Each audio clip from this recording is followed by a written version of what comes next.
बुङ्गुरको मासु है साथीहरु आउँदैछ यहाँ हुँदैछ अब हुँदैछ यहाँ बुङ्गुरको मासु खाने भनेको अहिलेको दिन हैन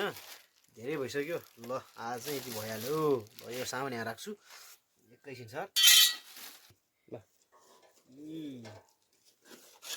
ओके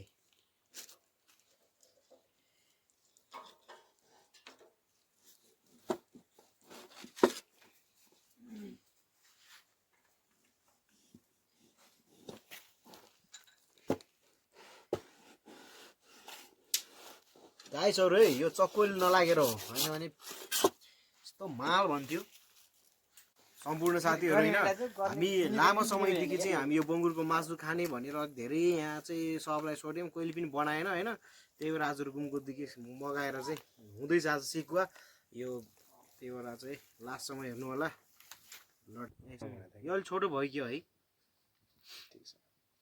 यतिसम्म राखे पनि पुग्छ साथीहरु मैले यतिको बनाएँ अब टक्क लाएर यो है यहाँ राखिसके यो बाहिर किन बनाइराको भन्ने पनि ठुलो रिजन छ किन भन्छ यो ओलीहरुको घर हो घरबिर्जी ओली हो त्यही भएर ओलीहरुको घर हो घरबिर्जी ओली हो त्यही भएर विशेष गरेर ओली घरबिर्जी एकदम राम्रो हुनुहुन्छ हाम्रो लागि नै भनेर चाहिँ यहाँ चुलो ल्याइदिनु भएको छ त्यसको लागि है त त्यही भएर बाहिर बनाउन लाग्यो हैन भित्रै हुन्थ्यो यो अलि यसरी हालिसक्यौं हैन अब यसरी हालिसक्यौं अनि लगेर त्यहाँ दुई जिर गइसक्यो छ अब फेरि एउटा पनि जान्छ है ल यो गइसक्यो यहाँ ल यसरी जाँदैछ है साथीहरु हुँदैछ यार यो हो नि त लाइन भनेको त खाने भनेको यसरी हो काम पनि गर्नुपर्छ खानु नि पर्छ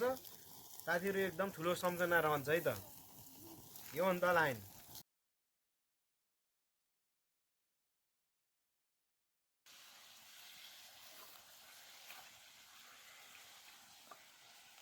Yes.